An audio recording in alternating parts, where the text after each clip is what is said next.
Indeed, draft season here at the Purple Rain podcast. EDC talks to Aaron Donald and so much other sports news to talk about on this edition of the Purple Rain podcast.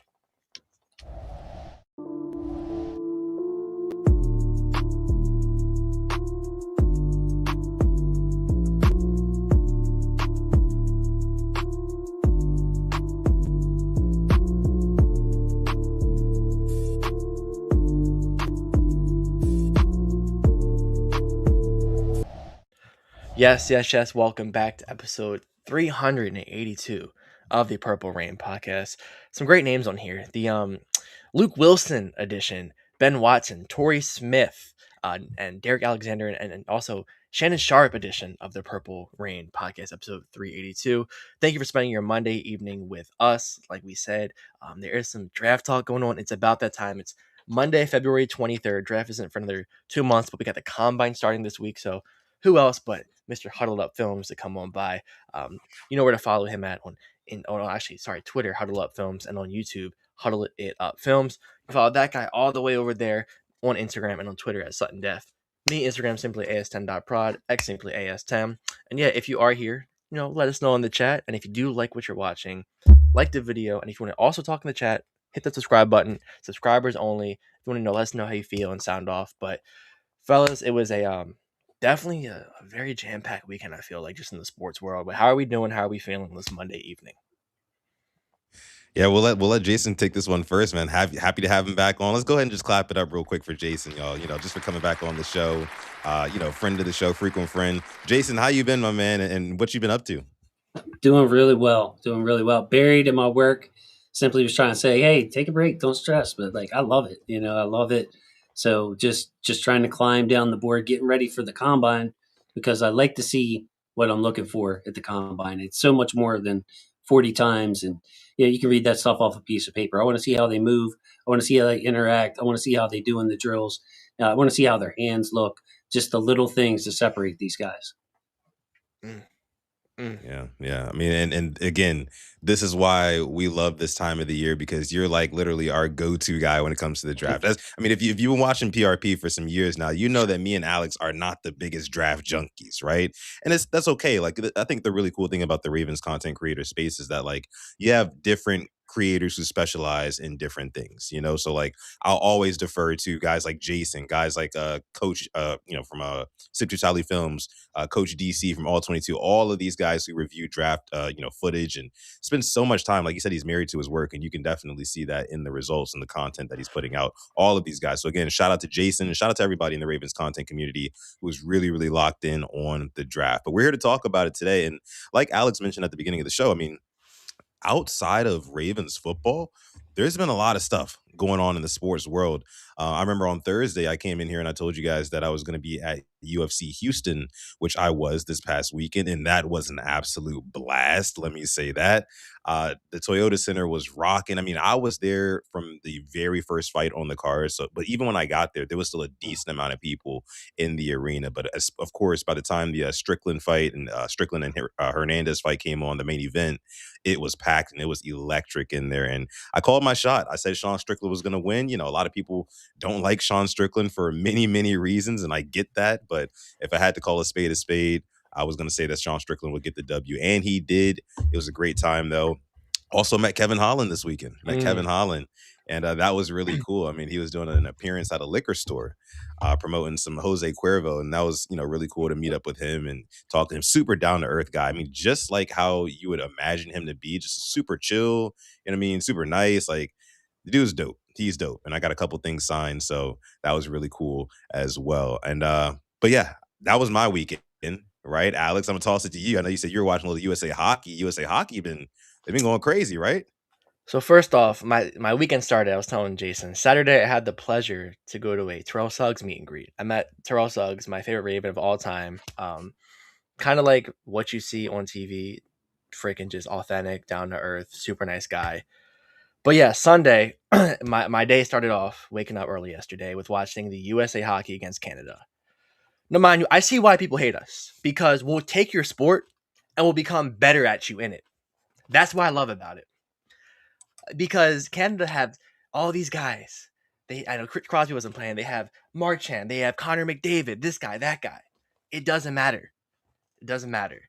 For 60 minutes and then OT, USA came out, beat them in OT.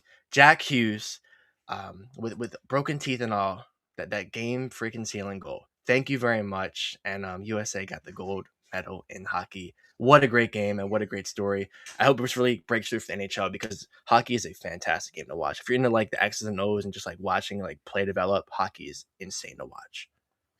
You know, Alex, really quick, you bring up a interesting point about, when Americans decide they want to take over a sport, they do. And I know you're a big soccer guy, the natural football. Do you feel the same way about that sport? I see Chef Spicy says they're mid. They're not mid. I put them a little tier above mid. I think you're gonna see it at this World Cup. They will make the knockout stages. I have them going to the final eight, which will be the quarterfinals. I think they'll win that round of 16 game, just kind of being on home soil. Um, but most of their team now is all European. Like they're playing in the top 5 leagues, and a lot of the MLS academy players are getting poached out by European teams as well, which is a really good thing to see. Um, we can't develop guys here in the USA. It's harder to play if you are underprivileged to get into these soccer academies in the USA. They cost a ton of money. It's kind of for the rich kids, unfortunately. But you go overseas, kids have been in the academy since 4 years old. You don't need all this money to go into there. So I think USA they'll be good this year. It just kind of depends on I words, but our midfielders are looking good. Defense, we have some up and coming guys. Goalkeeper, I'm a little iffy about because he plays in the MLS, but outside of that, I expect the attack to be firing. I think we'll be good in the World Cup this year. We'll win our group for sure. I'll bet money on that, and I think we'll win a game in the round of 16. I would love to see that. Jason, do you watch any of the Olympics? Are you going to check out the World Cup this summer?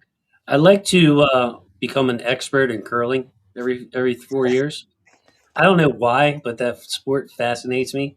And it's like I love when it's the women doing it. I love when it's the men doing it. I love when it's the mixed, man and woman doing it. Just the communication and the strategy there, and I don't know. I get really hyped about it. They're yelling in different languages, like, you know what I mean? It's just like, and I'm wondering, like, with all the, I maybe this is an expensive sport too. I don't know, but like I had never really heard of it until like 8 years ago. I started getting into it. But why aren't we dominating at that thing, man? Mm. Like it just seems like something that we would do, if we had no time in cold weather, where we would just do that. Where ice hockey is like Yeah. ice hockey, like that. To Alex's point, Mhm. you had to have some serious money to play ice hockey around here. Soccer, man, it was just like we all played it, but it was just rec leagues. But Yeah. hockey is expensive as what, because you got to go travel and you got to All do the all that stuff, equipment, Yep. all the equipment. all that stuff. Yeah, I mean, I Yeah, would imagine, yeah, like hockey would be super expensive to get into, but soccer for me, I mean, it's just like all you really need is a ball. You can create goalposts out of pretty much anything, and I just feel like if it was just marketed more to children. And another thing, bring back, people being able to make a name for themselves in high school sports, right? If somebody's got like natural born talent, you know what I mean? And Alex, I'm sure you have a take on this as well. I'm not really too versed on the topic, but I'm sure people who are like natural born talents, you come up through middle school, high school, and things like that. If you're like getting, I guess you could say like D1 or D2 offers, like why is that not happening more often? I mean, you're saying all these kids are going to the academies? No? So the academy is where the money, like you have to kind of get in there to get your name heard. And like you said, with high school, there's a great story. It is a striker. He plays, I believe, now for Coventry City, Patrick Ajamain. He is from Connecticut. He only started playing soccer in high school. Went JV, went varsity, went to a community college, then transferred to another college. Got drafted to MLS. One thing led to another. He's on the U.S. men's national team. That's kind of the story I think you're talking about. I also think just that USA pushes different sports. You want to be the NBA. You want to be the that's NFL. what I Hell, think. maybe MLB. You don't want to go play soccer. Sorry for my language. Soccer is for pussies, is what I heard growing up the whole time. Maybe that's why I didn't play it until later, until I got into Right. it and stopped caring what everybody else is thinking. Do they flop? Yeah, but it's a damn fun sport to play, damn fun sport to watch for me. And the And yeah, World and Cup is stuff. going to be Dude, crazy. just to add to that, when you go down the street here on Eastern Avenue, Patterson Park, and all that, that's my part of Baltimore. You can see a difference, and it's a difference in ethnicity. You know, the black and the white kids are playing basketball. The Hispanic kids are in that field with the soccer ball. Like, I think that has something to do with it too. Like what Alex is saying, we want to be basketball players, we want to be football players. You know, it's like a more popular thing in American sports. There's not really like the MLS is not one of the big four sports. Yeah. You know, even hockey is more popular than it. So, yeah, I wonder if that has something to do with it, just philosophically off the cuff. Yeah, I mean, football and basketball seem to be dominating as America's most popular pastimes, and that passes down to the children. And again, like we said, it is very popularized for uh, people to want to pursue dreams of being an NBA player or to be in the NFL, especially when think about it like this. Even just like our holidays, like we revolve around those two sports, football and basketball. Like on Christmas, you get football and basketball now. On Thanksgiving, you get it. So like literally it's America's favorite pastime, quite literally, and I just don't see that necessarily changing. However, I would like to see the U.S. men's national team make it a little bit further than what you're saying, Alex. I want to see them. I want to see them take it to higher heights, because I remember back in, what was it, 2014? 14. Yeah, they did pretty well, right? When I think it was Tim Howard who was goalie So back then. Yeah. they got to the round of 16 that year. Okay. Yeah. If they're looking to be like anybody, Morocco in 2022 made it to the semis. Not the biggest African nation, Morocco, but they had good players and they kind of gelled at the right time. You kind of got to galvanize around your big players, and if USA can do that, it's kind of, I hate to say it, it's going to fall on Christian Pulisic's shoulders. He's got to put the ball in the back of the net. We have some good strikers. Folarin Balogun, we poached him from England. I think he was born in New York, but his parents were English, so he can be, American, but he has a British accent. He just put up, I think, 2 goals in the Champions League. Like, we have the talent. It's just, and we have a good manager now. Granted, he didn't win a lot club-wise, but he has the European football mindset. I could get into all the tactics right now, but I'm not going to. But we have the players. It just kind of use them to their strengths. And even our one player, Anthony Robinson, he's a fullback. He has locked down my favorite players in the Premier League. There's no reason why he can't do that in the World Cup. He's a damn good left back. Hey man, all I know is this: as the World Cup gets closer, we might be asking for more of Alex's breakdowns here on PRP on what you're thinking about these teams and these games, man. Because I'm gonna And want with to know. soccer. And this weekend, my Arsenal took their dog Tottenham for a walk. Our biggest Okay. rival, 4-1 again. We had to go walk the dog real quick in their own stadium. And here's the best part: they might get relegated. I don't know if you know how relegation works. They're at the point right now; they're 1 point above relegation. If they got relegated, like imagine the Steelers get relegated to like the UFL, and they lose all their top players. That's what could happen. Insane. I would absolutely. Yikes. Oh man, it was a good weekend for me. That's all I'm gonna say. It was great hate watches, and it's like my team winning. Very successful hate watches, it sounds like. Sounds like a lot of fun. And again, man, I cannot wait. I cannot wait until that World Cup kicks off, man. I might got to start watching Arsenal too. I know I've been saying it. I just always miss the games, man. I miss the games. We're 10 games away right now. We have a 5-point lead. We're 10 games away from winning our first Premier League title in 20 years. Yeah. I don't want to think about it because they've choked the past 3 years. So I'm just gonna keep my mouth shut. Fahizi in the chat says Kylian Mbappe ain't nothing. Just kidding. No, yeah, I would say that boy. I'm pretty sure he's special. He's been special too. That boy is nice. Okay. Don't forget to join the ReignGang by liking the video and subscribing to the channel as well. We just cracked over 6,000 subscribers over the weekend. So shout out to you guys. Thank y'all so much for making that happen. We could not do it without every 6,000 and counting of you guys. We truly do appreciate the support for the Purple Rain podcast here. Again, if you're watching on YouTube, please like the video. That helps us out a ton with the algorithm and all the things. And of course, subscribe if you are enjoying the content. We are joined here today by Jason from Huddled Up Films, frequent friend of the show. His channel is actually tagged directly in the title of this video on YouTube. So if you're watching on YouTube, you haven't checked out Huddled Up Films, make sure you click on the link there. You can go over to his channel, subscribe, like all his videos, right? Because he's putting out great content. And this is his time of year, ladies and gentlemen. This is what he does. He's the draft guy. But before we get to the draft, because I can't wait to pick your brain about that, Jason, I mentioned before the show, Alex, we got to talk about this whole Eric DaCosta free agency thing. You know, he goes on a podcast with Aaron Donald. I don't mean everybody's got a damn podcast nowadays, of course, including us. But I mean, players just, it's crazy now. A new one's popping up every day. And it didn't used to be like that. But I like it because you get some good insight from some of the guests that they get. And Eric DaCosta was on this pod with Aaron Donald. and he spoke about how free agency just isn't something that the Ravens do. I don't want to put words in the man's mouth, pause, but let's go ahead and get over to what he had to say about that. I don't get as involved with free agency, so I'm not going to spend as much time. We don't spend a lot of money in free agency, as Todd knows. That's why he's always hated the Baltimore Ravens. He's not lying. We've He's never not been lying. a free agency team. We're a draft and develop team. So a lot of our resources are going to be acquiring as many draft picks as possible, and then using those on players, trying to hit on as many picks as we can, trying to hit on 60% of our draft picks every single year, and trying to retain as many of those guys as we can for a second contract. Yeah, so I mean, you heard it there first, folks, and let me just bring us back over here really quick so you can see our faces on this one, because to me, first and foremost, man, I do not understand for the life of me what the hell Eric DaCosta is talking about right there. He's basically saying, guys, and I want to toss this to you, Jason, and then to Alex. We'll just kind of go around the horn like that. He's basically saying we believe in drafting and developing talent. That's our philosophy. That's how we feel like we're going to be, Super Bowl champions. That's what we're going to do. The problem with that is, over the last 5 years, the Ravens have averaged about 9 picks per draft, right in that ballpark, right around 9, right? They have 11 this year. But in the last 5 years, they've averaged 9 picks per draft. And if you go back and you look at some of the guys that were taken in the last 5 years, when has he ever hit 60% or hell, even 50%?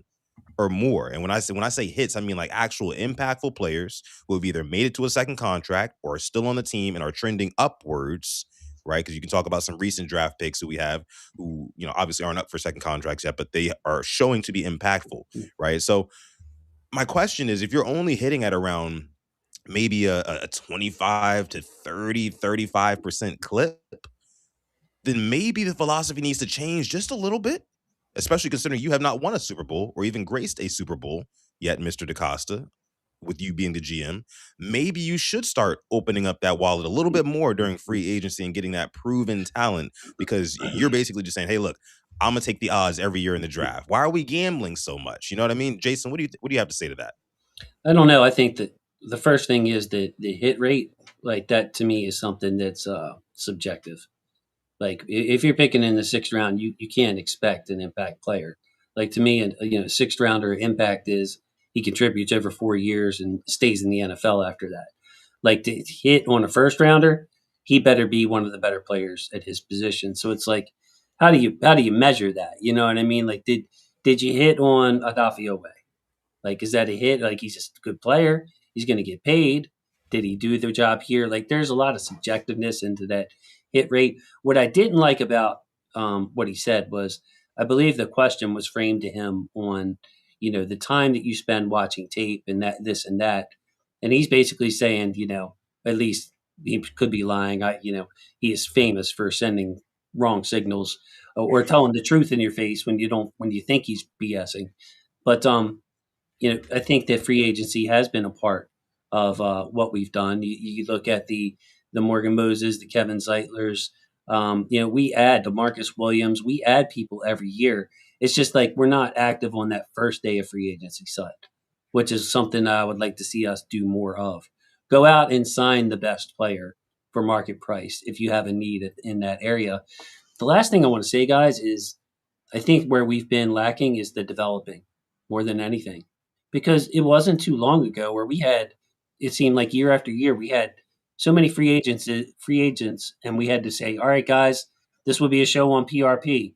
Should we keep this outside linebacker or that one? We can't pay them both. Or we have these 5 good free agents. We can't keep them all. Which 3 would you sign? These were the topics on the show not too long ago. Now it's like we look and it's Tyler Linderbaum. Should we sign him? One guy. No, one guy. Likely, probably gone, but you get the point. Like, I think that we have lacked the developing part of that strategy. I think drafting and developing is a strength of your organization. You can only pay so many players, but so developing your own is important.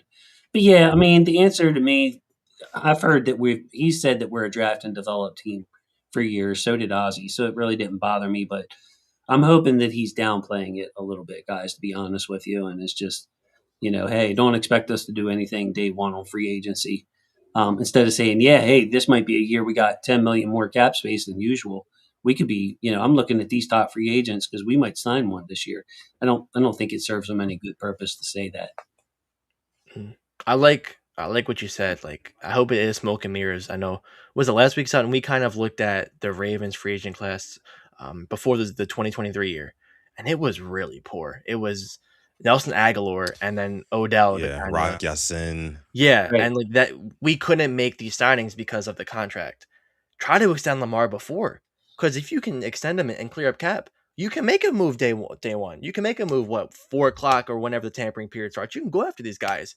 I mean, that's kind of what we've been looking for. I'm not saying go break the bank one, but the DB. No, we want a lineman. We want somebody that can come in here and protect our quarterback. Hell, George Pickens. I'm not saying that's going to happen, but if he's out there, now we got franchise tag. Never mind. But if he was out there, somebody like that, we just aren't in that. We don't have the capacity for that. Feels like. Yeah, and you mentioned it may be possibly being smoke and mirrors, him saying things like, "Oh, well, we're not going to be really big into free agency. That's just not what we do." That sort of thing. When just a month and some change ago, he was sitting next to owner Steve Bisciotti saying that they might do some uncharacteristic things, like going out and making an acquisition for a big ticket player. I mean, these are his Right. words, not mine. And it's just like, for me, I understand. Like, I think that now that I'm thinking through it more, guys, I think that it's more likely that they still do go out and make a bigger splash in free agency. I think that he was telling the truth when his seat was the hottest, right after John Harbaugh had gotten the boot. And he sat next to Steve Bisciotti and he said exactly what he knows probably needs to happen in order for him to keep his job. Because guess what, guys? If we go into this 2026 draft with 11 picks like we do, like something like 5 fifth round or something crazy, and we don't hit at least like a 50% clip, and let's say we don't make the Super Bowl again, or even worse, miss the playoffs again, he's gone. So I think that he has to cover every single base. He can leave no stone unturned this season.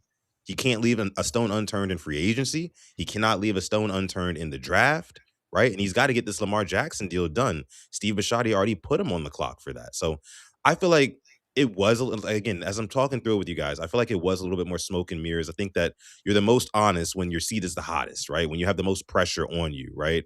Um, Kind of like one of those guns to your head, what are you going to do sort of things. And I feel like that's what we got when he had that presser with Steve Bisciotti, where he opened up and said that he was going to potentially get a big ticket player. So we'll see, if this is like a strategy thing. If Eric doesn't want other GMs around the league to think that the Ravens are legitimate players in this year's free agency, whatever happens, maybe it's a good strategy. I don't know. But I do think that if nothing changes, nothing changes, right? So that means that the philosophy, it needs to be switched up at some point in order for the Ravens to get somewhere, right? We could have stuck with Harbaugh, right? If we were just going to rock out with the same philosophy up top from the general manager, So Well, I think he knows he has to do something different. well, I think we're going to start getting a lot out of our defensive players. We're going to see that right away. Yeah, I'm looking at what Jesse Minter was able to do with guys. I mean, our secondary now is more talented than that Charger secondary was. They had 16 touchdown passes allowed all year and had 19 interceptions. Tony Jefferson had 4 interceptions for them. They were rocking with Cam Hart, Tarheeb Steele, and Steelers cast off, and Carolina Panthers cast off Dante Jackson. Um, Benjamin St. Juste. Right. Like Jesse Minter develops. Jesse Minter gets, you saw what he did with Oweh, what he did with Tuli Tuipulotu. There's nothing wrong with draft and develop. A good team will draft and develop. You've got to there's 53 guys. You need the guys that you draft to, like you're saying, it's like you got to hit over, 50%, 60%, whatever you define, however you define hit. Like those guys have got to come through for you, be dependable starters or role players. But I think we will start seeing that from our defense just due to the coaching, what he's gotten out of some of these Chargers players the last 2 years, and that would be a nice part of it. And I think with free agency guys, you go out and you sign the best edge or trade for the best edge players. Like a lot of people want Draymond back, but my fear with that is you bring Draymond back, you got Draymond, Mike Green, and Tavius Robinson. in the room again. And it's just like, what is that really that much different from last year? Like, I want us to shoot for the stars for an edge player, whether it's Trey Hendrickson, try to trade for Max Crosby or somebody else, and then sign a veteran guard. You can go into this draft and be like, look, we can take the most talented player at that point. Like, we don't have any glaring needs. We need a safety. We need another corner. We need this. We need a little that. But we really need pass rush, and we really need pass protection. That's a good point. Yeah. I like that. I look back to 2024 when we drafted Rosengarten. They threw him on the bench the first week. We knew he was gonna start. Like, I want us to go into the draft not looking for starters, like just maybe unearthing a great stone. Because you threw Macari in there, and it just wasn't good that first game. It wasn't good whatsoever against the Chiefs. And then you kind of force throwing Rosengarten in, and what's his first game? Oh, it's against Max Crosby, week 2. I don't want that to happen again. So I'm kind of with you there. Fill out your holes in free agency, and if you can go into draft BPA, that'd be perfect. So what if a guy falls to that you didn't think it was going to? You can take him and said, well, there's this guy we really need the guard. That might be a late first round guy, but we're sitting here at 14. That I don't want to fall in that hole at all. Right. Those are good points. Yeah. I mean, the more that I'm listening to you guys, I definitely do believe that we should patch up the holes in free agency. Going out and buying proven talent at, for example, guard. And I'm sure we're getting ready to talk about a potential guard that the Ravens can draft at pick number 14 here soon. But I think that going out and buying like a proven commodity, I think about it like this: if I needed like a plumber to do something at my house, right? You know what I mean? I would go out and I would get probably the most proven guys around my town, right, to come and get that job done, as opposed to getting the young, apprentice who's just looking for a shot. Maybe that's a little bit apples to oranges, but I think you guys get my point here. Like, I would rather, again, if it's something as important as your pass protection for your quarterback who's about to break the bank again in one way or another, then you got to go out and get him a proven bodyguard. I don't think we should go out in the draft looking for starters, guys to save us. You're not looking for guys in the draft to save you when you're the Baltimore Ravens. I don't care if you're picking at pick 14 or pick number 4, right? You're just not looking for that. And as you can see in years past, even guys who have gotten drafted super high, some of them don't automatically pan out. Even some of the highest graded guys, prospects, they just don't pan out, at least not for their first 2, 3, sometimes even 4 years. And the Ravens, quite simply, they just don't have that time on their hands. So I totally get what you guys are saying. And I think we're on the same page there where, hey, look, go out, invest some of that capital, get the deal done with Lamar, invest some of the capital that you gain out of that into a proven pass rusher or a proven guard. So I love that from you guys. And with that being said, let's go ahead and get into the draft talk here. And before we do that, please be sure to like this video, subscribe to the channel as well, and be sure to click on the channel link in the title of this video at Huddle It Up Films, because that's what we have joining us today.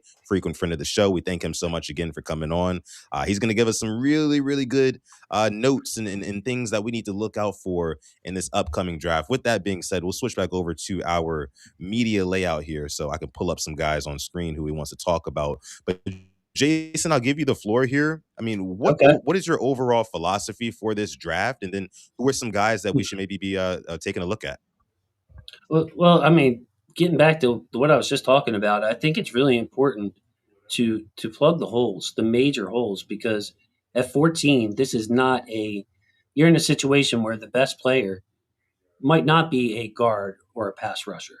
So if it's the best player on the board is a receiver who can be 1,000-yard guy for you, and maybe he's so good you can let Zay Flowers graduate to another team, and you got a better version of Zay Flowers as your number 1, then man, you should take him over the 4th or 5th best edge rusher. You know what I mean? So get your edge rusher in free agency. So yeah, at 14, there's going to be a bunch of guys with similar grades available. I do not see a guy like Kyle Hamilton. Forget about what we know about Kyle as a Raven. I'm talking about the kid from Notre Dame that came out with these great grades and what he showed his potential. There's not going to be like a player as graded as highly as him, I don't think, at 14.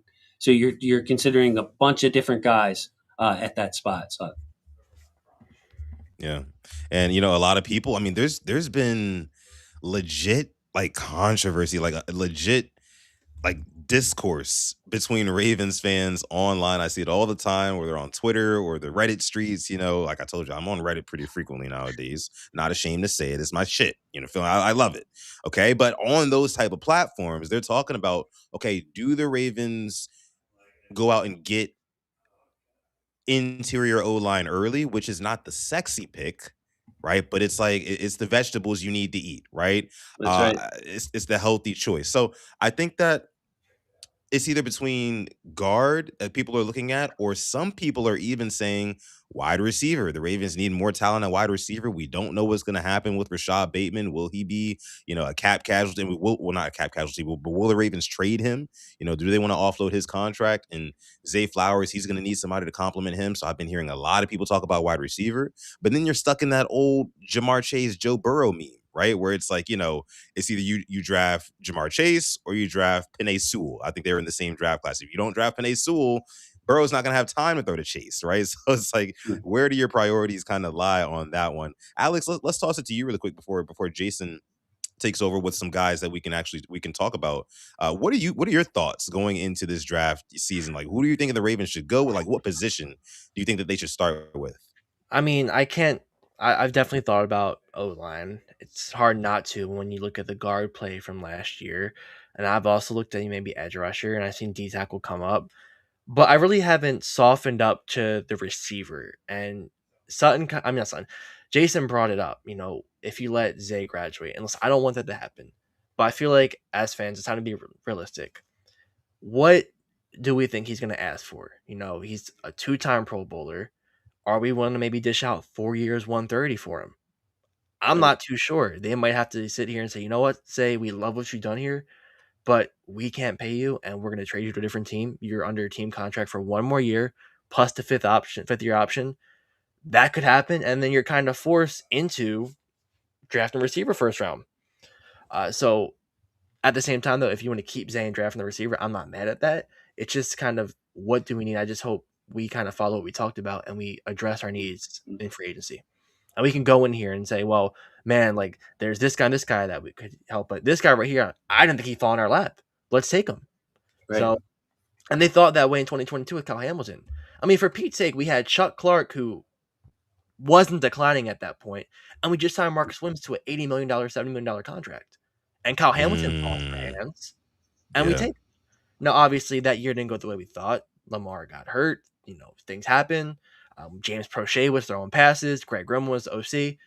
But I feel like this team is really different. James Prochet. I'm just saying passes. That was a very weird year. We had Huntley jumping over. It was weird.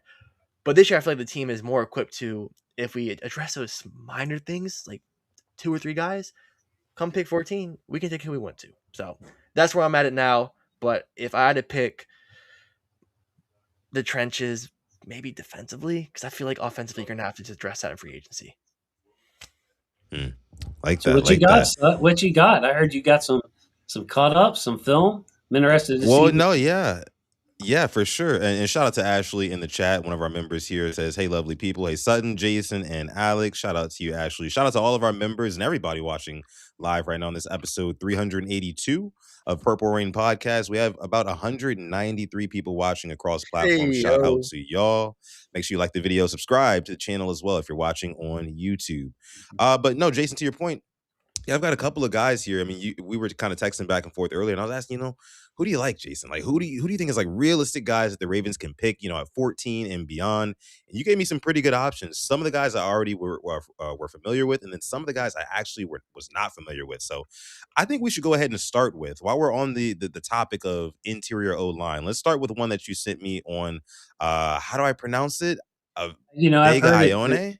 Yeah, Ioane is how it looks, but I've also heard it Ioane. Okay. Like a for the A, like Ioane.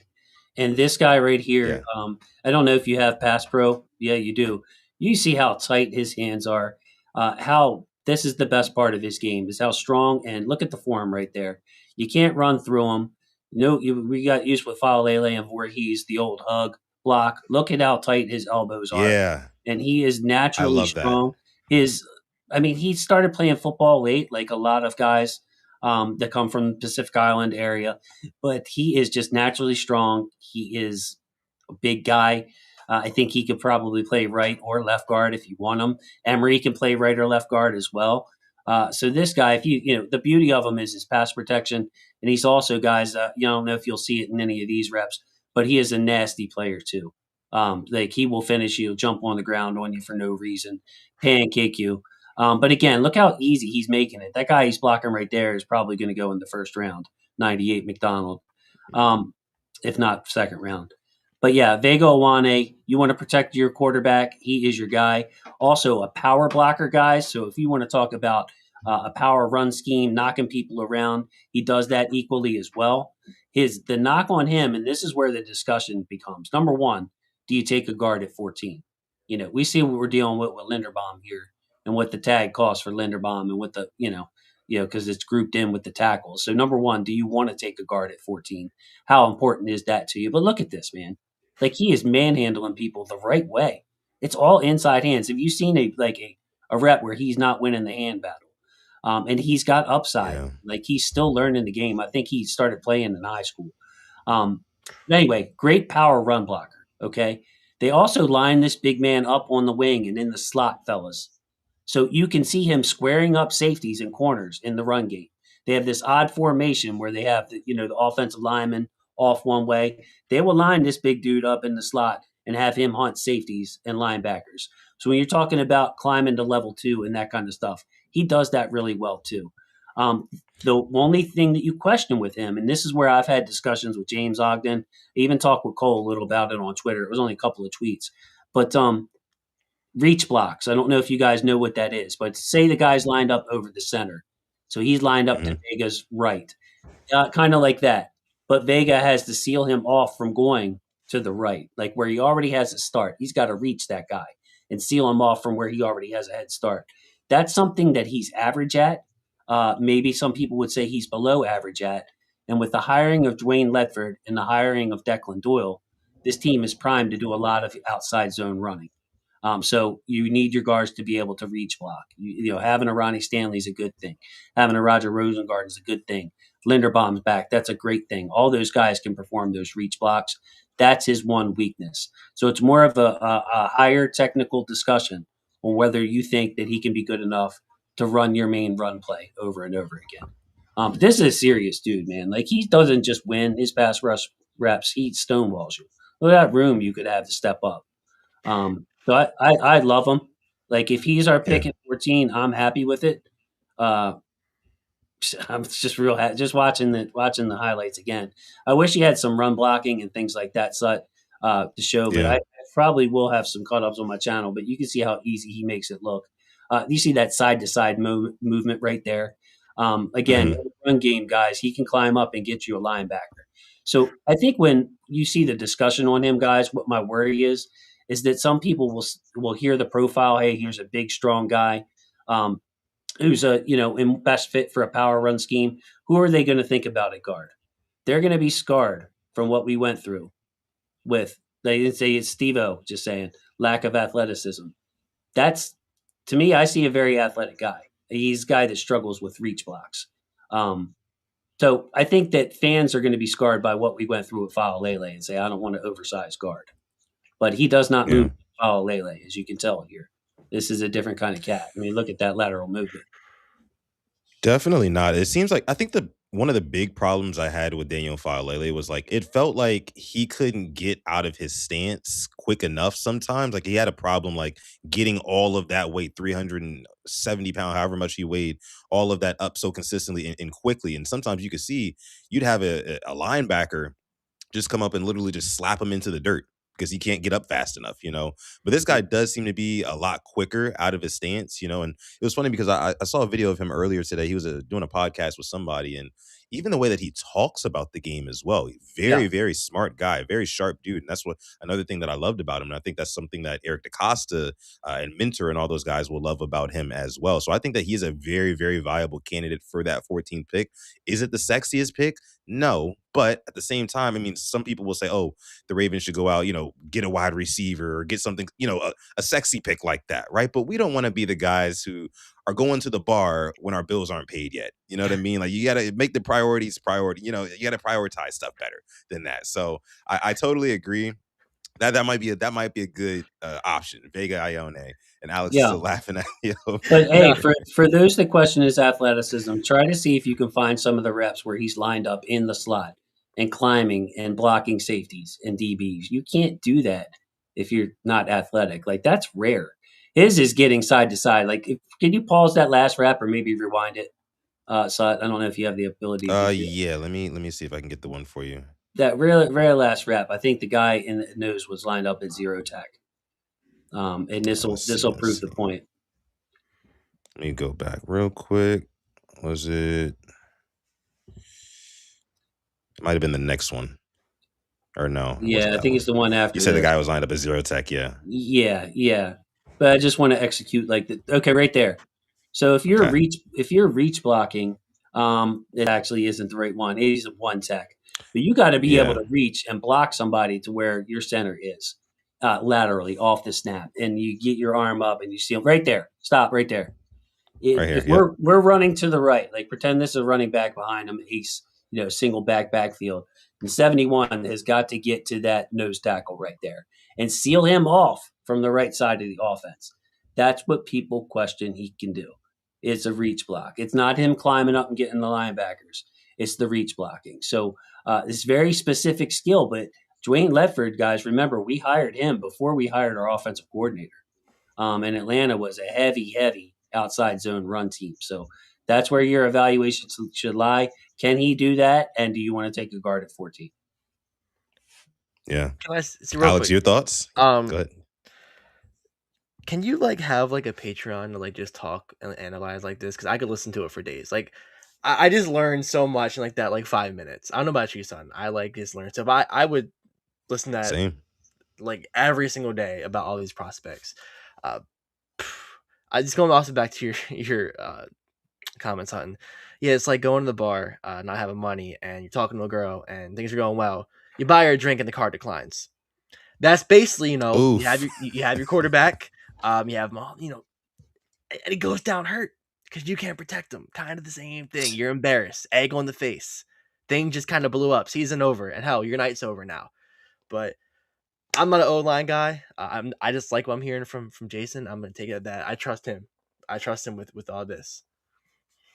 Yeah. Hey, what if you take her back to your place and you didn't clean up, man? You didn't do the necessary stuff, so now you weren't expecting this to happen. Hey, these days, I see some stuff on TikTok, man. They don't really care what the apartment or house looks like. These new age, they don't care. Oh man, Jason's disappointed, visibly. No, I have a story in which I'm just not going to say it, but my table was dirty and I threw her on the table and it just cleared everything off, and then that kind of ended that problem. That oh my gosh. The lights were kind of dim, so it was just like, oh shit, my table's dirty. You know how I can fix 2 things at once? Oh boom, my gosh, baby. Jason, sound like straight out of a freaking movie scene. That's hilarious. That should not. No, if there's anything you should like the video for, it's that. That's you only get those type of moments here on PRP, and only when Jason comes on. Shout out to you, Jason. Be sure to like the video, subscribe to the channel if you're enjoying the content. Black Dan says, yeah, that's one way to do it. That is one way to do it. I'm embarrassed, but that is a true story. All right, Alex still dying down there. But oh my God. Let's go ahead and move on. That wasn't my bingo part. It wasn't on mine either, but here we are, right? And 200 people watching live. Shout out to y'all. I appreciate y'all for coming through. This is hilarious. We're having a lot of fun tonight.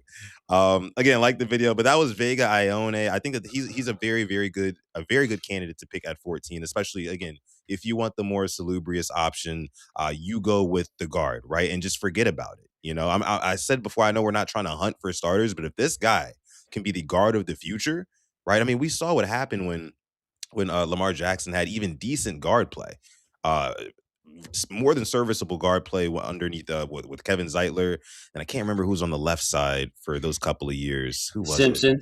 John Simpson. Oh, Simpson, right. Yeah, Simpson was on that left side. Yeah, and they were holding it down, right? The 1 year. It's really the interior of the O-line and D-line is everything. Like, we talk about how the game is played from the inside out. That doesn't just go for the entire O-line and D-line. No, it's the interiors, right? That's where everything starts and kind of finishes. So I think that if the Ravens do want a guard of the future, you go Vega Ioane. But you sent me another guy who flies in the face completely of the philosophy drafting Vega, right? And it was a receiver, right? You want to go ahead and Yeah. talk about that receiver, Jason? Sure. There are three receivers. I think Carnell Tate out of Ohio State. I don't think there's any chance he drops, so I'll take him off the table. But he reminds me of like a Mike Evans type, just an extremely dominant receiver for Ohio State who kind of got out of Jeremiah Smith's shadow. And you're talking about a downfield threat. There's also Mekhi Lemon, Steve Smith's favorite guy, talking about sticky hands, high volume guy. Like to simply point, if we decided we want to save 30, 35, 40 million, whatever Zay is going to cost a year, you can draft Mekhi Lemon and he can come in and give you that production from that Z slot type receiver. But there's the guy, Jordan, the guy or Sutton, the guy that I texted you about was Jordyn Tyson out of Arizona State. And he reminds me more of he just does it all. It's tough. Like he can play X, he can play Z. You want to talk about elite body control, great route runner. He's 6'2", by the way. You can't really tell that on the film. So this is not an undersized receiver. Highlight catches galore. I kind of hope that you have some of those highlight catches on this tape. That looks like it's one, but he makes stuff like that look easily by the sideline, the body control, the toe tap. Just a tremendous one-handed catches. He's got a little bit of like Justin Jefferson to his Yeah. game. Devontae Adams to his game with a little more speed and grace. You can see on that dig route how he just sets up the DB, lulls him to sleep a little bit, puts his foot in the ground and hits the open space. What I also like about him is his quarterback, and this goes for a lot of the receivers I look at now. This quarterback makes plays off schedule. We're seeing a lot of on schedule stuff right now. Look at him run past the guy. And it's easy hands catch right there. Did you see him not have to cradle the ball? It's just boom. But he makes plays off schedule, guys. So you're talking about the broken plays that Lamar Jackson makes when he's used to that. He's used to being able to come back to the ball and make a spectacular catch. Hey, I need to get rid of the ball. Let's throw it to Jordyn Tyson. Let's go over the negatives, and it's the only negative you have. I think that he could arguably be the best receiver in the draft. And you can see there, not a huge yak guy, but he's going to be able to work all three levels of the field. What's up, Zaratniak? Got the Football's Family shirt on. He's going to be able to work all three levels, run any kind of route you want. He's got enough speed to threaten you deep. He makes the highlight catches. His issue is the injury bug. Watch him settle right there. Okay, here's a broken play. Okay, nope. Well, that highlight was a bummer of a highlight. Okay, here we go in the end zone. You see how he's look at that, and he's Ooh, not gonna high make points that. that ball. Yeah, he's gonna come down with a lot of those plays. The route there was sick though, if you noticed. Oh yeah. Yeah. But yeah, so the concerns before I kick it to you, tore his knee up in 2022. That doesn't look like a problem to me. It looks like he's just as fast. You see the creativity at the stem right there, and again, an off-schedule play. He broke his collarbone in 2024, so that's kind of like a fluke injury to me. You know what I mean? You crack your shoulder on down, but he played this year on 2 pulled hamstrings. He had to miss 3 games, but he pulled his hamstring. They couldn't get him out of the game. He ended up winning the game for them playing through hurt. You see the easy hand catch there to get to the sticks, the knowledge of where the sticks are. A lot of receivers are going to have to cradle that and make sure they catch it. Not him, out in front, easy and turn upfield. But yeah, injuries are his main concern. But you want a go-to guy, a guy that's a better prospect than Zay Flowers was, and that's him. So I guess this guy's just highlighting. Look, that's a little Devontae Adams to him right there. You see that? Just highlighting some of his route running in the video, which I appreciate. Yeah, and also you see a lot of him in motion here as well. It seems like they used him in a variety of different ways, which I'm sure with this Declan Doyle offense, I mean, he loves to send guys in motion. Of course, Zay Flowers was the main motion guy for the Ravens in the past. But if they were to draft somebody like a Jordyn Tyson, I could see him taking over that role. You mentioned, Jason, his I-word history. He's been hurt a lot, right? Yeah. I think there's some ACL issues, some MCL issues. He's had a couple of issues with his lower half, and that does concern me, especially for a 14th overall pick. If the Ravens were to get him there, that does concern me pretty heavily. However, one thing I did read up on this guy is that he's tough as nails, bro. He's tough as nails, and he can block too. There was a game I think where he had hurt both hamstrings, and he was still the go-to guy, the number 1 wide receiver for his quarterback, right? And the toughness, I think, in the willingness to block, like the want to block and stuff like that, that comes from him being coached by Hines Ward in college as well. And Yes. that was another thing that I didn't know. He was coached up by Hines Ward, and if there's any guy who knows about AFC North toughness as a wide receiver, it's Hines Ward. So I think he's got great influence. Again, if he can stay healthy, I would like this prospect a lot. 6'2", 200. I mean, it's not like the 6'3", 6'4" that I might be looking for when you're talking about my archetype of like a big body possession wide receiver. Is not quite that.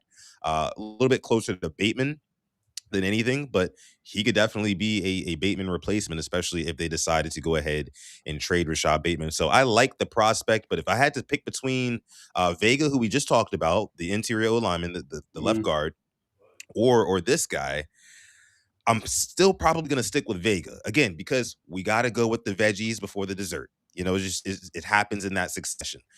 So I would go with the less sexy pick, Vega. But Alex, I want to toss it to you. What do you think about Jordyn Tyson? Do you think that the Ravens could potentially draft him at 14? I do like him. It's one of the few guys I've done a video on. Some plays he made something out of nothing. I think there's one play where he like jumped over a guy, somehow stayed in bounds, like crazy agility on the sideline. I think Jason knows what I'm talking about. Obviously, the I word scares me. We've drafted players hurt. Obviously, Emery Jones, Ojabo, but I feel like this is different. Guy is going into the draft healthy. I would love for us to get him. It's just I don't know what we're gonna do free agent wise. Obviously, an EDC is throwing the smoke screens, which we're fans. I get it. We're not gonna know. We're not supposed to know what's gonna happen. That's fine by me. But I feel like they could do a major revamp of this receiving core if they really wanted to. Let's say they think it's time to maybe trade Zay Flowers and get a younger guy. They can do that, and then they can maybe go and trade for an AJ Brown. Now your whole receiving core is a completely different what you had before. Probably won't happen, but just things I'm expecting the unexpected. And if you would have told me we're drafting a receiver a few weeks ago, I wouldn't have expected that. So do I like what he could bring? 100%. And I don't know what to expect with the Declan Doyle offense. So I'm open to anything at this point now. Whatever you tell me, I'm open to it. I'm not going to sit here and die on a hill. Only hill I'll die on is I want Lamar to be protected, and that's There you my go.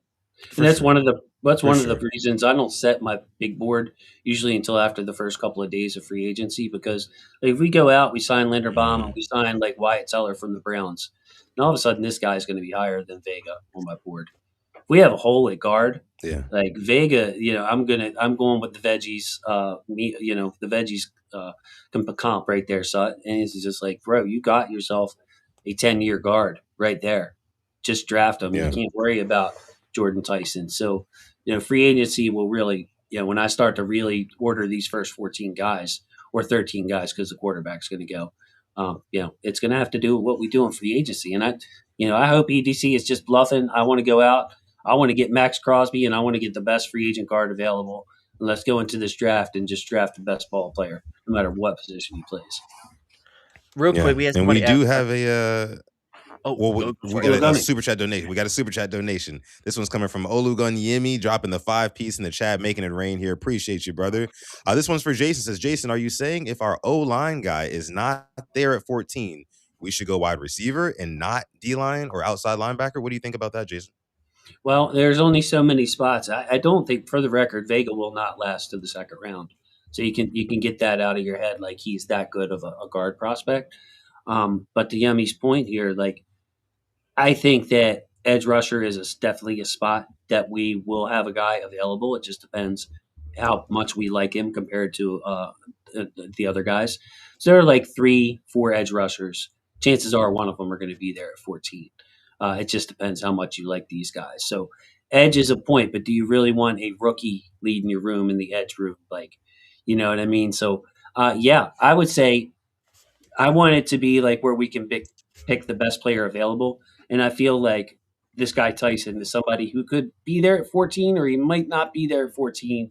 And if he is, man, it's just awful tempting with like, we don't have a receiver like this on the team. Bateman is probably the closest thing, but this guy's something else. Yeah. Thank you so much for your super chat donation, Olugun Yemi. Alex, what else you got for me? We got asked this, I believe, last week or 2 weeks ago. Let's say it's pick 14 and one Jeremiah Love is there. Oh, yeah. Yeah. And we kind of thought, Derrick Henry, we all love him. Father Time comes calling. Hasn't shown it, obviously. I think he had a great year considering the line he was behind. We are known to go BPA. Could you see the Ravens doing it? It's Oh good. yeah, dude. Yes, and I don't think he'll make it there because he's probably the best player in the draft at his position. Like he's a better running back than Mendoza is a quarterback, than Downs is a safety, than David Bailey or Arvell Reese are at their position. Like Jeremiah Love is like a Bijan Robinson with even more play speed, like a Christian McCaffrey type in the pass game. Like you just don't. He won't make it to 14, is what I'm saying. The Chiefs. Is he gonna be like the hot young fantasy running back of the year? Would you say? Oh yeah, dude. I mean, he's big, so it's not like he's like Keith Mitchell, but he runs fast. He can lead your pass game like a Christian McCaffrey if you need him to do that. Big enough to pass block, breakaway speed. You see him like gaining ground on DBs. So yeah, Jeremiah Love, like this isn't just like, hey, it's a weak top of the first draft. Like, well, this running back's nah, man, he deserves it. Like, he's somewhere in between like Saquon and Bijan. I would say Saquon's a little bit better prospect than him, but he's better than Bijan. I mean Better that. than Ashton Wait, Jett. better than you said? Better than Bijan? Say that one more time for me. Yeah, Like in what sense again? I would put him like as far as a prospect, like Ashton Genty doesn't run, isn't a fast back.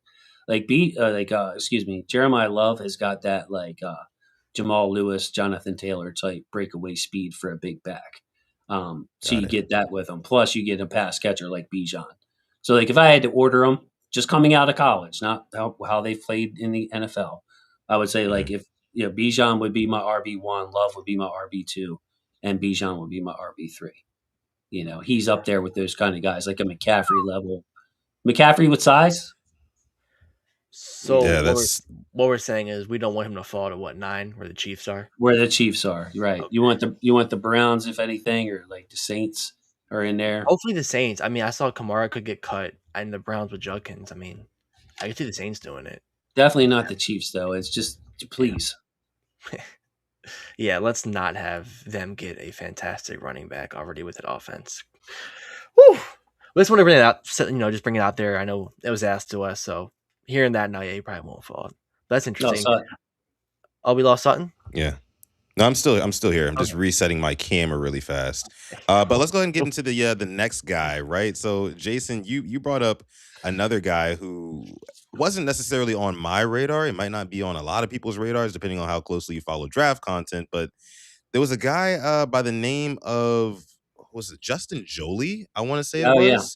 A tight end, right? So, I mean, obviously, tight end is going to be a hot topic this year with Isaiah Likely pretty like all but not a Raven at this point. You know what I mean? He's doing interviews and talking about how the next team he's on, he just wants to contribute and all that. So he's gone. Right. Kohler is still not, he's not locked up either. So we're really kind of we're in the business, we're in the market for another tight end. And this is a guy here who you sent to me early. Let me go ahead and bring him up on screen. Then I'm gonna go fix my camera. But speak a little bit to Justin Joly. I mean, the first thing that sticks out to me is like, oh my goodness, this guy moves like Isaiah Likely, except maybe even a little more running back like in the way he has with the ball in his hands. He had some opportunities in the 3 games I watched to flash his hands. What you're talking about, one-handers, contested catches. And again, examples of him finding space on broken plays. So you want a Lamar's best friend tight end guy. When things get rough in the pocket, he can do that too. I mean, this is a guy in the passing game that I think when it's all said and done, I mean, look at that. When it's all said and done, he can be like your solid second or third option in the pass game. You're seeing these routes that he runs, how sharp, how quick he is. Alex, doesn't that look like kind of a wide receiver to you? But again, these big old hands, you see him lining up on the wing, doing a lot of Isaiah. There we go, a broken play. Watch him find space, call for the ball, get his quarterback's attention, throws behind him, doesn't matter. And he's going to drag folks for a little bit. Like this guy, to me, if he's there in the 3rd round, he's a consideration. And, I'm thinking 4th round is probably when we start restocking these tight ends. This is a very good tight end class. Thanks, Yemi. So yeah, 4th round, like one of these guys is going to fall. And if it's this guy, this is your Isaiah Likely replacement, since Isaiah wants to go somewhere and be the number 1. This plays kind of it's a nice catch though on the run, and he actually does pull his hamstring here. Jeez, man. Crazy. Crazy stuff. I mean, what these kids are dealing with, these like playing through bad hamstrings and some more stuff. I mean, it's wild. But taking a look at these highlights, I mean, this is the type of guy, like playmaking ability that I prefer, at tight end. Like, trust me, look, I know everybody loves Charlie Kolar, right? I know, the Ravens, just as an organization, love Mark Andrews, and I get it, right? The nostalgia and all that good stuff. And he's been around a long time, one of the longest senior Ravens. I get it. But Isaiah Likely, very early on in his career, became my favorite Ravens tight end, of the modern era, of course. Simply because, I mean, his playmaking ability, man, I mean, winning at the catch point at the rate that he does is just it's second to none. That's a skill that you really cannot teach, right, at all. And I just loved him for that. Now, we do have another super chat donation. Again, this one's coming from Olugun Yemi, dropping the 10-piece in the chat now, making it rain here tonight on this episode 382 of PRP. We appreciate that. He says, I want Chubb or Mac. I want O-line at 14 or best D-lineman there. They say this is not an O-line rich draft. Now we get Tyler and or YL, then the best DL guy got to get trenched up. Also, have you seen tape on linebacker at Texas Tech? Yeah, if he's talking about Jacob Rodriguez, I just want to make sure I have the names right here. Yeah, Jacob Rodriguez, Texas Tech. I mean, his hands, his picks, his forced fumbles are not fluky. Yeah, I mean, I love him. I think he's one of the best pure football linebackers in the draft. You talking about feel for coverage. I'm gonna wonder how he runs and how he tests, because I have a feeling, yeah, I mean, he's going to test poorly, and that's why you see him mocked in like the 3rd or 4th round range. But bro, he punches. Yeah, I mean, he knows what I'm talking about. He punches balls out like a DB. Like a Peanut Tillman or a Marlon Humphrey. And he's not doing it at the expense of getting dragged. You know what I mean? He's not trying, it's not desperation. Like, he has this insane timing to punch the ball out. Sick one-handed interception I saw Rodriguez make, the Texas Tech linebacker. Yeah, he's a really, really good ball player, probably like round 4. But you see this monster. We're watching the same plays over and over again. So simply, I guess you can tell why I love him. Like the body control, the footwork, the quickness in and out of breaks. Like if we want to replace Likely with a big slot, it's this man right here, Justin Joly. Yeah. That play when he hurt himself and still scored. That's it's pure determination. Definitely want to see that out of your players, but man. I mean, we're gonna have to get a tight end. I don't think we resign either Likely or Kolar. I think Kolar is gonna get a good amount of money where some fans might be surprised. Wouldn't surprise me, maybe a 3-year, 20 mil. And we're in the market for 2 new tight ends. So maybe we sign one and we draft one. I wouldn't be mad if we were to draft this guy. I mean, I liked what I'm seeing, especially this play. Like this to me, like looks exactly like Likely with the hand in the air. How many times have we seen number 80 do that when Lamar is scrambling? If he could fit in our offense, I think he'd do pretty good. Yeah, I love it. And the other tight end that I gave to you, Sutton, is a different style. Like I wanted to give you one that I feel like could be a Likely replacement and one guy that could be a Kolar replacement. Is this Michael Trigg? Yeah. Now look at this big old guy right here. Damn. Now I want to tell you, he is mean. Okay, so I saw him wipe out people when he didn't have to. Was a block away from the play. He's always trying to start a little something. Like he is an attitude maker. Is this the only clip you have, Sut? Yeah, this is the only one I was able to find, unfortunately, on short notice. Okay. But anyway, this man, that's a pretty good example of what he can do. Do yourself a favor. When Simply puts out the Michael Trigg highlights, check him out. I'll do it tonight. I'll do it tonight just for you. Just for you. So I'm going to read you. I'll read you my short notes on him. Sure. And I might have to censor him because I got pretty excited when I watched them. But yeah, he's used on a lot of these fullback type blocks too, guys. So like he can do the Kolar stuff. I said he can find space off schedule, which is a rare first note to me. It shows up quickly. This is a physical monster, slot ball winner with a feel for the game. He's making high difficulty catches look easy. He just overwhelms smaller and even average sized DBs. You have to look up his blocking. His first target on film was a drop versus Auburn. I watched the Auburn game first. So I'm watching his hands at the combine. It's something that I really want to pay attention to, is how he's catching the ball at the combine. He's shouldering up his blocks. I think he needs a complete retool of his blocking, but he's physical as hell. has contact balance, power, yak recipe, and an attitude. So you got to get him in to basically he likes to shoulder people up and like knock out, blow people in the blocking game, guys. He needs to overhaul his blocking technique. But this looks like the kind of guy to me, fellas, that you can line up on the end of the line and can handle some of these physical defensive ends at the NFL level. Like, Joly is not. Joly's more of a receiver. This guy, Michael Trigg, he looks like he could probably do it all and be that inline tight end to replace Kolar. Kind of reminds me just a little bit, and I may be way off in this before we get to the super chat donation. Another one from Olonyemi, appreciate that. But kind of reminds me of Loki like a Darnell Washington from the Steelers, but like more like agile, like you know what I mean? Like that's what he's kind of giving me here. What do you think, Jason? Yeah, he's not 6'8", so it's like you get a Darnell Washington in a more regular sized man's body. So yeah, that's what you're seeing right there. Yeah, I love it. I mean, you got guys bouncing off of him. He's juking guys, making guys miss tackles, right? And he's fighting for extra yardage. And then, of course, the catch to start off that clip there where he just high points it with one hand. Of course, didn't catch it super duper cleanly, but, pretty much for the most part. Love that. I mean, he makes those highlight catches, and then he'll butcher a short one.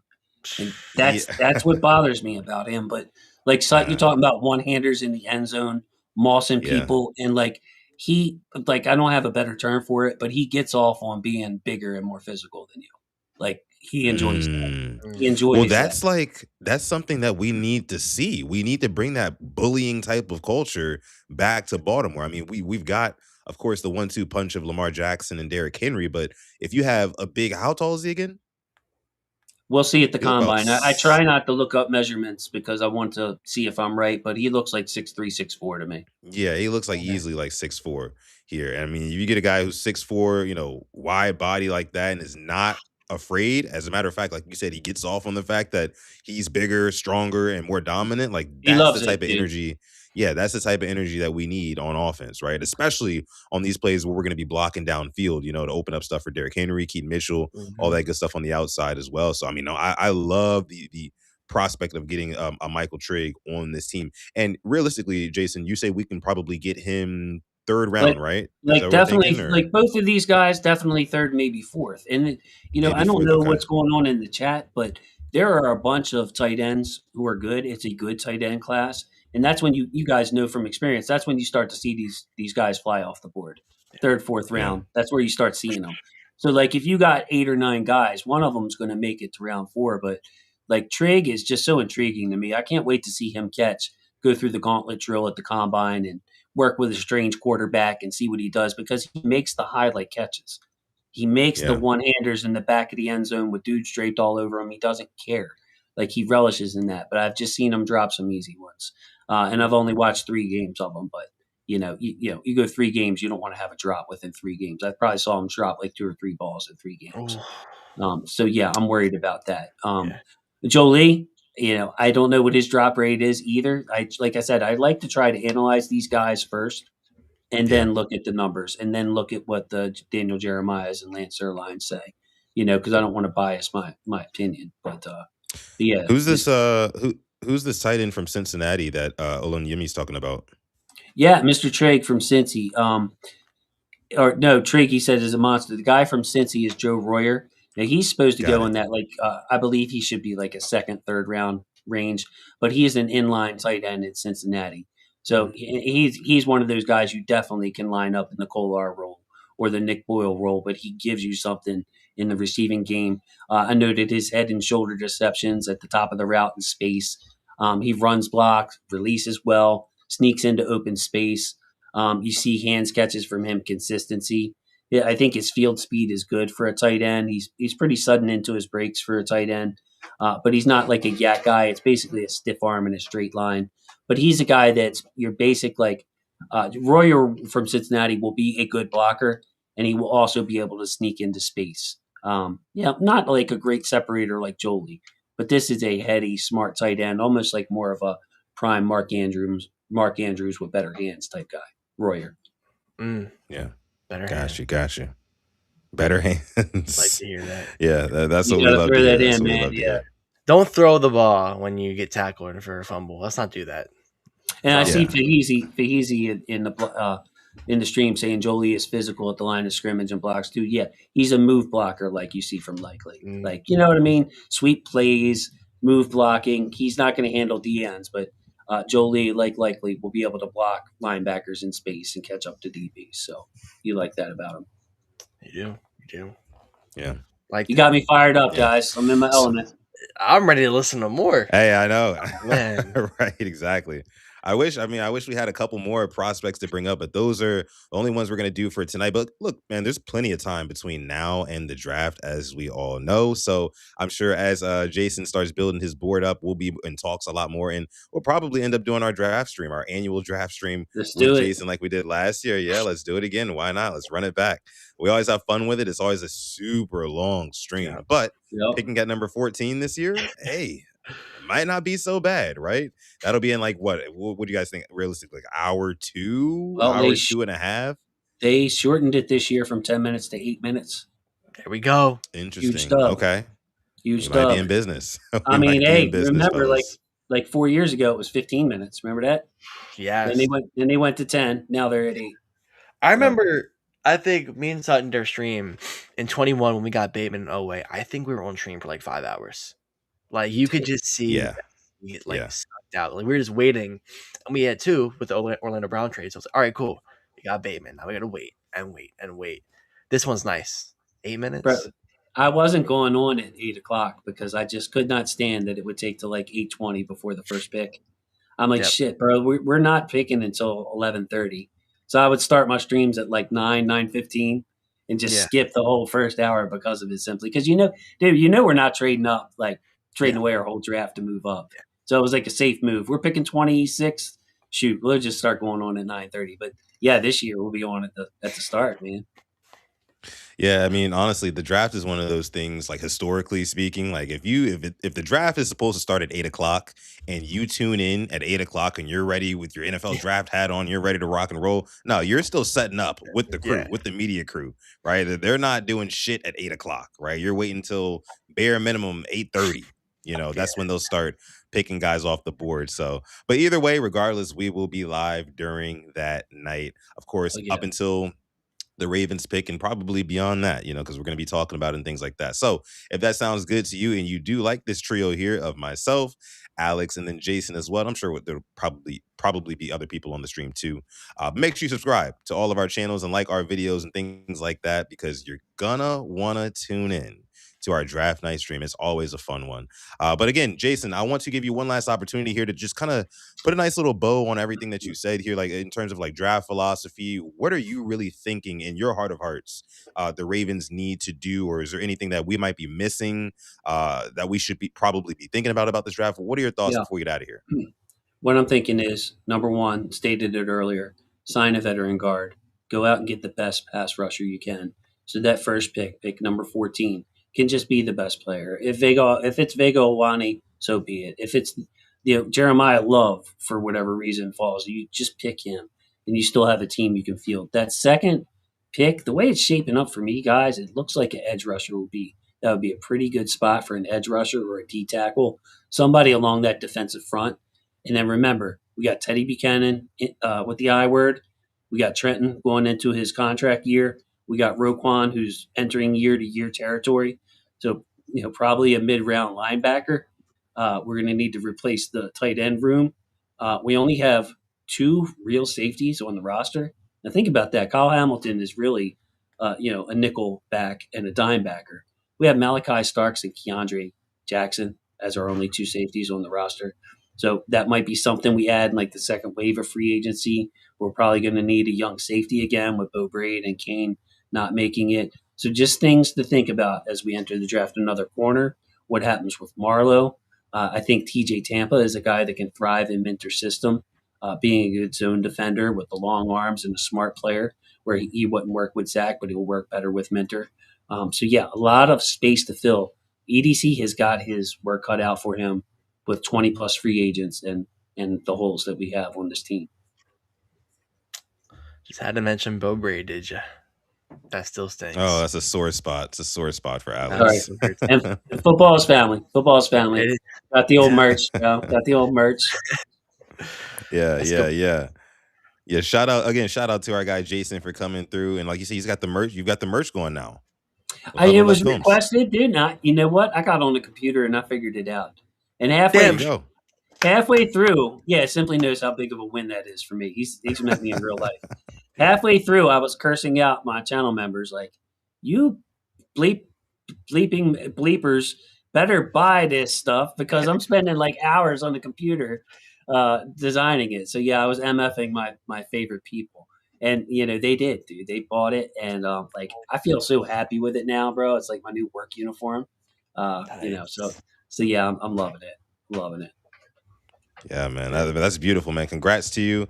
Shout out to everything that you've got going on over at Huddle It Up Films. Again, guys, very important. If you're watching on YouTube, scroll down a little bit, or if you're on your phone, you know what to do. It's linked in the title. You can click right on the link. It'll take you right to Huddle It Up Films YouTube channel. Make sure you hit subscribe because this is the time of year, right? This is our Todd McShay or you know what I mean? Like who are the other draft guys? Who's the big one? I'm forgetting his name, the older guy. Mel. He's our Mel Kiper. You know what I mean? Kiper. So yeah, if you want to know about the draft, of course, our guy Jason from Huddle It Up Films, he is your guy. And he will be back on the Purple Rain Podcast YouTube channel soon and very, very soon, if he will be so graceful as to come back and join us here on the show. I'm sure he will because this is our guy. We've been doing this. Absolutely. Hey, one more thing. The channel is going to be kind of bare for the next couple of weeks as I catch up and study all these guys. So I'm just going to be straight up with you. Like I need to get on the work. I study over 200 guys. What I have on the channel now is highlights of every single Raven, including Tyler Linderbaum, including Keandre Jackson on special teams, like every single guy. So if you want to check out game tape, they're nothing like Simply's videos. This is just straight all 22. But if you want something to keep you busy on the channel, that's probably what you'll be going to. Live shows Wednesday nights at 9. Other than that, I got homework to do, bros. This guy made a Daniel Falele highlight video. That's dedication. That's something. The comments were great. The comments were awesome. I won't do that. The best part is when he gets signed, you're gonna have all the fans go there because every other Falele video, including mine, are just like troll videos. It just shows how it's a bat. You actually found the good. I respect that. You got to look through it all and find the good in number 77. Yeah. People were making comments like 1,017 snaps, and he found 30 good plays. I'm like, you're damn right I did. Yeah, people were like, how did you do this? Yeah, like, hey. Those are the plays that are like in John Harbaugh's like vaults, like video vaults of just that he worships, I guess, because I mean there was something that John Harbaugh had to see that kept him, in a starting position for so long, right? Albeit 2 seasons, but still 2 seasons too long, if you ask me, and a lot of other Ravens fans. But again, Jason, he did to that man on a personal level. What'd you say? What he did to Falele on a personal level, I thought was kind of BS to prove his own point. Like, bro, they were booing Falele in openings. You got fans cursing him out when he's coming off the field into the tunnel. Like, Sutton, simply sit that man down, bro. Yeah. Stop being so stubborn. Like, you're not doing the person, Daniel Falele. He was probably a good dude. Seems like a good dude to me. Yeah. He's just not good at football. I mean, and you had people hating him, John Harbaugh. You did that. Yeah, and in turn, that turned to people booing John Harbaugh right there at the bank, and it ultimately led to John Harbaugh getting fired. He got shown the door because he was unwilling to hop off of his high horse and admit that he was wrong about something, and even in moments before he got fired, Steve Bisciotti's like, hey, look, man, I don't want to fire you, John, but we got to move on from one of these coordinators. And John's like, nah, I'm good. I think we're good where we're at. And he's like, bro, look around you. We're not, and he had to ask him. So he made his own bed. Harbaugh made his own bed. Yeah. I definitely was one of them booing John Harbaugh. I'll take that because I think he deserved it. I'm glad he got that. And to talk about the Falele stuff on a personal level, yeah. Your a lineman should never be known around the league for being bad. When you would go on social media, every fan base knew him, and Harbaugh has to take a little bit of blame for that one. That it just was bad all around. So, best luck to him in his next team. Hopefully, it's not with us, and maybe new scenery is needed. But we can go in a separate direction. Would you come back here, simply? Would you and your Absolutely family? not. Why would Why you? would you? Why would Yeah, you? you even if they offered you, something respectable, I would have to go elsewhere. It's not worth It's mental best for a health. fresh start. Just Yeah. forget And I like and forget and them people. You know what I mean? That's what you'd and be thinking. and speaking of mental health, I mean, Rondale Moore, rest in Yeah. peace to him. Oh I yeah, mean, yeah, you for don't know what sure. somebody's going through. I can't imagine what Falele. Right. They're Like you said, people, bro. Right. booed in your home stadium, like prime time, like NBC, Thanksgiving. I was there for that. Booed. Patriot game, booed. Yep. It just isn't not Screamed good. at going into the tunnel, bro. Screamed at coming off the field. Yep. Like, yeah. Yep. Man, that's yeah, mental health, as we know, very, very important. Again, like you said, Alex, rest in peace to Rondale Moore, Sure, man. who yeah, he man, that's a tough story. It's a tough story that came out over Yep. the weekend, and I'm glad that you brought it up because it's something that we definitely needed to bring up here on stream. But again, I appreciate you, Jason, for coming on with us here tonight. Of course, we will have you on sometime in the near future because it's draft season and we are in the thick of it. I'm thinking maybe sometime soon after the big wave of free agency where the dust starts Yeah. to settle, we can kind of see with clear eyes, right, what we Right. need to do in the draft. That's when, we'll probably rendezvous here. But again, appreciate you, Jason, for coming on. Again, if you guys want to follow at Huddled Up Films, he's going to be having a lot of draft content coming out here soon. He said he's got to do the studying, which is very, very important, right? If you want some high quality content, sometimes you got to wait for it. Sometimes you got to wait for it. But in the meantime, go ahead and hit the subscribe button over on his channel so you do not miss when he does post. And again, we appreciate you for coming on. If you're a part of the hashtag replay gang, which I've not given a shout out to this entire episode, I'm so sorry. If you're part of the replay gang, you made it this far, you are goated. Please be able to like this video, subscribe to the channel if you are new as well. We'd appreciate that. This is the Purple Rain Podcast. My name is Sudden Death. That's my guy Simply is 10 on the far side of the screen. Of course, our guest here, Jason from Huddled Up Films. And with that being said, I'm gonna let my guy Alex take us out. Yes, and speaking of Huddled Up, it is almost hashtag big board season. I did not forget, Jason. I know that That's will right. be coming around the infamous big board. I always reference it every draft. Definitely has saved me. Definitely has opened me up to prospects. Can't wait for that. Thank you for coming through. Thank you for spending your Monday evening with us. We love you. We appreciate you. And as always, stay positive, test negative. Yes. And never, ever forget, even on the rainiest of days, to call God. And also that football is family. With that being said, we're going to catch you guys in the next one. Peace.